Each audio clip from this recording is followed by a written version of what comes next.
السلام علیکم ورحمۃ اللہ وبرکاتہ نحمده ونصلی ونسلم علی رسولہ الکریم وعلی آلہ واصحابہ اجمعین اما بعد فاعوذ باللہ من الشیطان الرجیم بسم اللہ الرحمن الرحیم قل للمؤمنین یغضوا من ابصارهم ویحفظوا فروجهم آمنت باللہ صدق اللہ العظیم وصدق رسولہ النبی الامین الکریم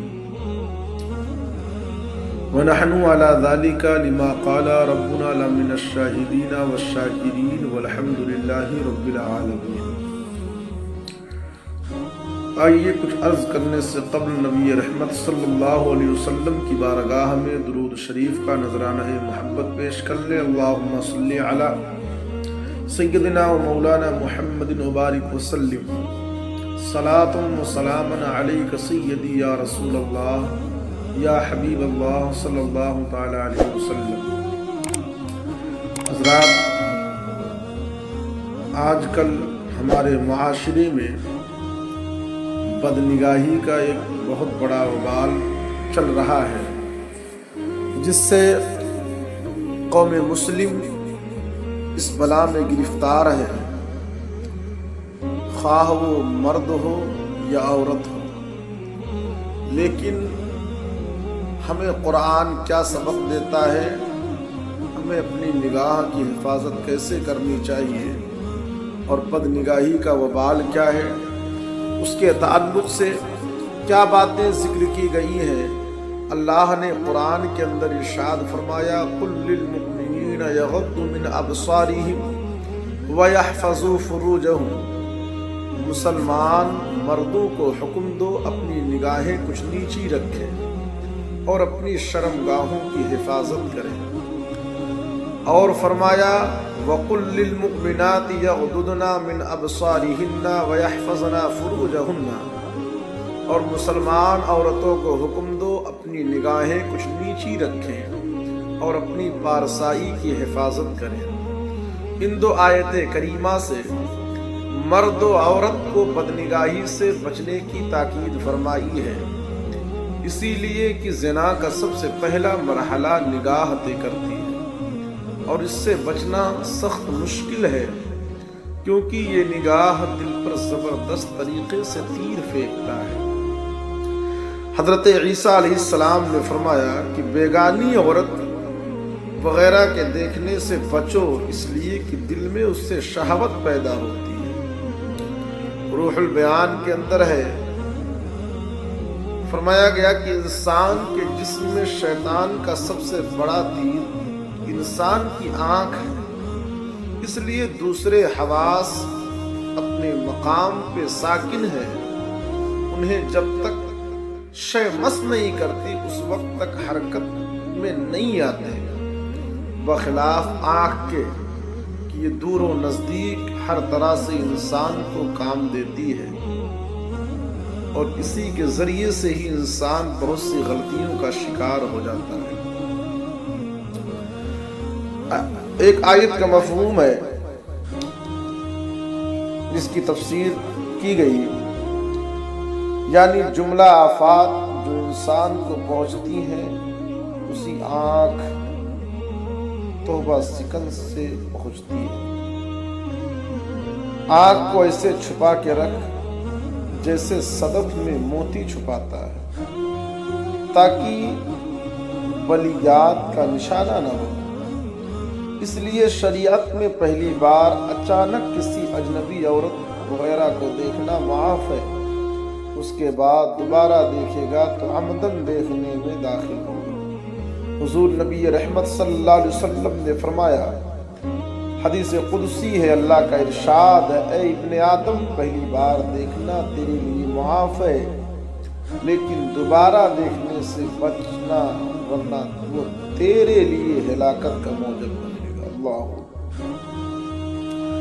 نبی رحمت نور مجسم صلی اللہ علیہ وسلم نے فرمایا اے میرے امتیوں، تم 6 چیزوں کی ضمانت دو، میں تمہارے لیے جنت کا ضامن ہوں۔ وہ چیزیں کیا ہیں؟ فرمایا جب بات کرو تو سچ بولو، جب وعدہ کرو تو اسے پورا کرو، جب امانت رکھوائی جائے تو اسے ادا کرو، اور اپنے شرمگاہوں کی حفاظت کرو، اپنی آنکھوں کو غیر محارم سے بچاؤ، اپنے ہاتھوں کو حرام کاری سے محفوظ رکھو۔ اللہ اکبر! بدنگاہی کی سزا کیا ہے؟ بدنگاہی کیا چیز ہوتی ہے؟ اس کی تباہی کیا ہے؟ میں بتاؤں کہ ایک شخص نماز پڑھ رہا تھا، اس کے آگے سے ایک خاتون گزری، اس نے نماز کے دوران ہی اس عورت کو بار بار دیکھا، اسی وقت سے اس کی بینائی چھین لی گئی۔ اللہ اکبر! سب کو معلوم ہے کہ شیطان کا مقصد بنی آدم کو مستحق دوزخ بنانا ہے۔ وہ اس شکار کی طاق میں لگا رہتا ہے اور بنی آدم کو پھنسانے اور اپنے شکار بنانے کا اس کے پاس سب سے بڑا حربہ اور تیز تیر بدنگاہی ہے۔ حضرت سیدنا فضیل بن عیاض رضی اللہ تعالی عنہ فرماتے ہیں، یعنی شیطان ابلیس کہتا ہے، نظر بد میرا تیر کمان ہے جو میں پھینکا کرتا ہوں، اور میرا یہ تیر خطا نہیں جاتا، یعنی بدنگاہی سے نہ بچنے والا زنا سے بھی نہیں بچ سکتا۔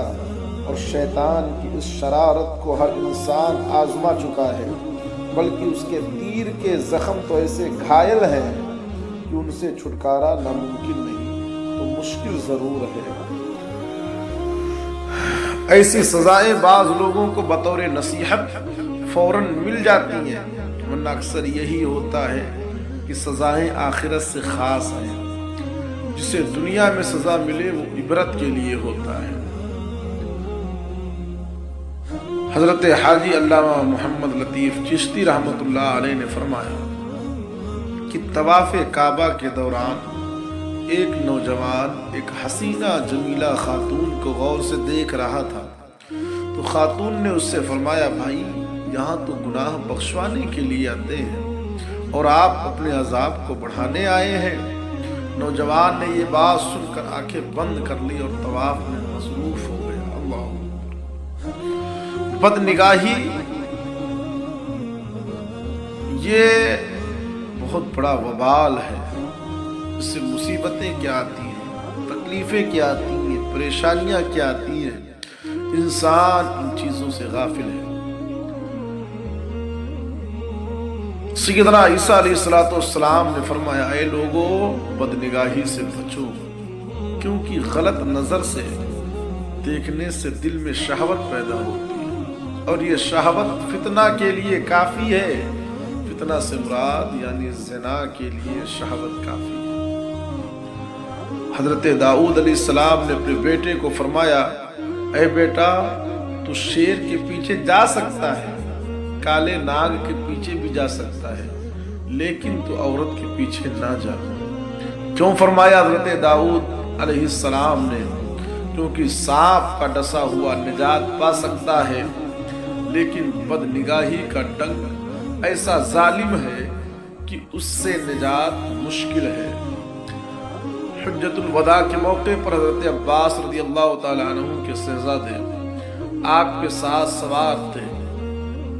ایک خاتون نے آپ سے مسائل دریافت کی تو آپ نے صاحبزادہ کے چہرے کو اس خاتون کے دیکھنے سے دوسری طرف کر دیا کہ نہ وہ نوجوان دیکھے گا نہ بدنگاہی میں مبتلا ہوگا۔ امہات المؤمنین رضی اللہ تعالی عنہن، جن میں پاک باز بیویوں کو نابینا صحابی رضی اللہ تعالی عنہ سے پردہ کا حکم فرمایا، جب انہوں نے عرض کی کہ وہ تو نابینا ہے، میرے نبی نے فرمایا وہ نابینا ہے، تم تو نابینا نہیں ہو۔ کتنی بڑی بات میرے مصطفیٰ صلی اللہ علیہ وسلم نے فرمائی۔ لیکن آج اگر معاشرے کا جائزہ لیا جائے تو ہماری عورتیں کس طریقے سے بدنگاہی کی شکار ہیں، ہمارے مسلم نوجوان کس طریقے سے بدنگاہی کے شکار ہیں، اس کا کوئی اندازہ نہیں لگایا جا سکتا ہے۔ لہذا بدنگاہی سے بچنا چاہیے۔ میرے مصطفیٰ کریم کی حدیث دیکھیں کہ کیا فرمایا میرے نبی رحمت صلی اللہ علیہ وسلم نے کتنی نزاکت ہے بدنگاہی کے مسئلہ میں کہ بظاہر اگرچہ امہات المؤمنین رضی اللہ تعالی عنہن کو فرمایا جا رہا ہے، لیکن در حقیقت یہ امت کو تعلیم ہے۔ حضرت یحییٰ علیہ السلام نے حضرت عیسیٰ علیہ السلام کے واسطے سے فرمایا، اے انسان، جس چیز کی طرف تیرا دیکھنا جائز نہیں اس کی طرف تو تیز نظر سے نہ دے، کیونکہ جب تک تو اپنی نگاہ کی حفاظت کرتا رہے گا زنا سے بچا رہے گا، اور اگر تو یہ کر سکے کہ کسی اجنبیہ عورت کے کپڑوں کی طرف بھی نظر نہ کرے تو ایسا کر، اور یہ اللہ تعالیٰ کی توفیق کے بغیر نہیں ہو سکتا ہے۔ حضرت عیسیٰ علیہ السلام نے فرمایا کہ عورت کا بدنگاہی سے دیکھنا تو بڑی بات ہے، عورت کا کپڑا بھی نہ دیکھو کیونکہ وہ بھی زنا کو ابھارنا ہے، بلکہ بزرگوں کو فرمایا ہے کہ جہاں عورت بیٹھی تھی وہاں اگرچہ چلی گئی لیکن پھر بھی اس کی جگہ پر نہ بیٹھو جب تک کہ وہ جگہ گرم ہو، کیونکہ اس سے زنا کے تصورات بڑھیں گے اور اب نہ صحیح کبھی بھی یہ تصورات زنا کا سبب بن جائیں گے۔ لہٰذا عورتوں کا کپڑا جہاں پر ہو اس پر بھی نظر نہیں ڈالنا چاہیے، اور جس جگہ پر خاتون بیٹھی ہو وہاں پر بھی نہیں جانا چاہیے، کیونکہ وہاں پر جانے سے بھی تصورات کے دنیا میں انسان کھو جاتا ہے اور وہیں سے نفس اس کو ابھارنا شروع کر دیتا ہے۔ لہٰذا ان تمام تر چیزوں سے بچنا چاہیے۔ فرمایا کہ جہاں سے عورت کے پاؤں کا نشان نظر آتا اس جگہ سے ایک فلانگ دور چلے جاتے، کہیں عورت کا تصور ذہن میں نہ آئے۔ یہ کون ہے؟ سیدنا محمد الدین سیرانی قدس سرہ ہیں، ان کی یہ عادت کریمہ تھی۔ ویسے تو آپ کی ولایت کاملہ مشہور ہے اور کرامت کا سلسلہ بھی وسیع ہے، لیکن سب سے بڑھ کر یہ کہ آپ نے مدت العمر شادی نہیں کیا۔ آپ سے وجہ پوچھی گئی تو فرمایا فقیر میں منی نہیں ہے۔ اس کے دو معنی بیان کیے گئے، انانیت ہی ختم ہو گئی ہے، مادہ منویہ ہی ختم ہے۔ وہ اس طرح کی آپ نے یاد خدا میں اتنا کمال پیدا کیا کہ نفسانی خیالات بھی مٹ کر رہ گئے۔ اللہ ہمیں بھی اپنی یاد میں محویت و استغراق کی دولت نصیب فرمائے۔ ہمارے نبی رحمت نے امت کی خیر خواہی میں ایسی ہدایات جاری فرمائی ہے جن پر عمل کرنے سے برائی کا ارتکاب تو دور کی بات ہے، اس کا وہم و خیال تک بھی مٹا دیا جاتا ہے۔ آپ دیکھیں، چند روایات دیکھ لیں بدنگاہی کے تعلق سے۔ روایات بیان کرنے سے قبل اللہ کا ایک ارشاد سن لیں۔ اللہ قرآن میں فرماتا ہے، انسان سوچتا ہے ہم گناہیں کرتے ہیں، بدنگاہیاں کرتے ہیں، ہمیں کچھ ہونے والا نہیں ہے، لیکن تم یہ خیال بیجا کر رہے ہو، کیونکہ اللہ کا قرآن کہتا ان السمع والبصر والفؤاد کل اولئک کان عنہ مسئولا، بے شک کان اور آنکھ اور دل ان سب سے سوال ہونا ہے۔ جب سوال ہونا ہے تو السمع والبصر اور فؤاد سے سوال ہوگا، جو ان سے امور سرزد ہوں گے۔ یہاں ہمارا موضوع نگاہ ہے، تو اس سے یہی سوال ہوگا کہ تو نے کیا دیکھا؟ اگر خیر و بھلائی ہے تو الحمدللہ، ورنہ عذاب ہی عذاب ہے۔ اسی لیے حکم ہے کسی غیر محرم پر اچانک نگاہ پڑ جائے تو فوراً نگاہ ہٹا لے، فوراً نگاہ ہٹا لے۔ حضرت جریر بن عبداللہ رضی اللہ تعالی عنہ فرماتے ہیں، میں نے عرض کیا یا رسول اللہ، اگر میری نظر کسی عورت پر اچانک پڑ جائے تو کیا کرو؟ تو میرے مصطفیٰ نے حکم فرمایا کہ نظر کو پھیر لے۔ اس کی تشریح میں تفسیر ابن کثیر میں فَإِنْ اتَّفَقَ أَنْ وَقَعَ الْبَصَرُ عَلَى مَحْرَمٍ مِّنْ غَيْرِ قَصَدٍ فَلْيَصْرِفْ بَصَرُهُ عَنْهُ سَرِيعًا، یعنی اگر اتفاقاً کسی پر نظر پڑ جائے جس کی طرف دیکھنا حرام ہے تو جلدی سے نظر پھیر لے۔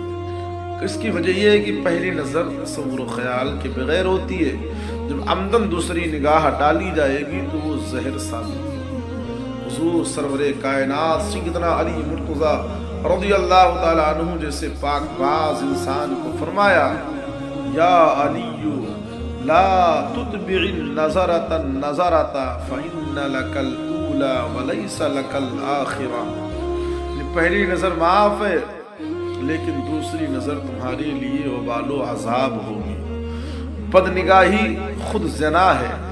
میرے مصطفیٰ کریم صلی اللہ علیہ وسلم نے ارشاد فرمایا فَزِنَ الْعَيْنَيْنِ النَّظَرُ، یعنی بد نگاہی بری نظر آنکھ کا زنا ہے.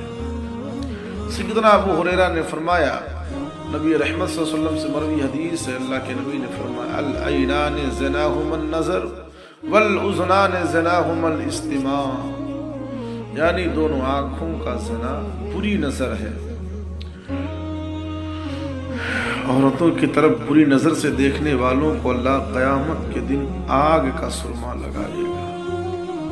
یہاں اگر دنیاوی سرمے کی بات کی جائے، کچھ سرمے ایسے ہیں کہ جن کو لگانے سے 1 منٹ نہیں بلکہ 10-15 منٹ تک آنکھیں ہی نہیں کھلتی ہیں.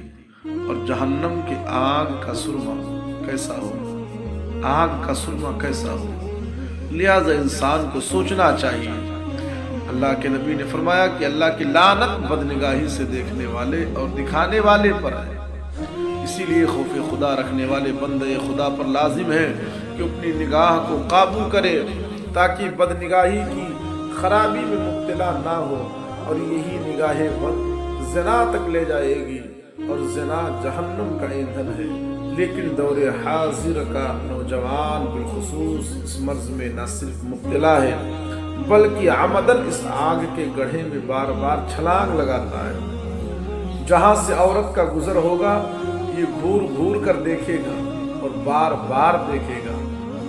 شرمانا تو اس کی قسمت میں لکھا ہی نہیں بلکہ بار بار گھورنا اپنے لیے فخر سمجھتا ہے. لیکن یاد رہنا چاہیے کہ نامحرم کو دیکھنا بے لذت گناہ تو ہے ہی، لیکن پتہ اس وقت چلے گا جب جہنم کی لوہے کی گرم سلاخیں سرمے کی سلائی کی طرح جناب کی آنکھوں میں پھیری جائیں گی. اتنی بار جتنی دفعہ جناب نے غیر محرم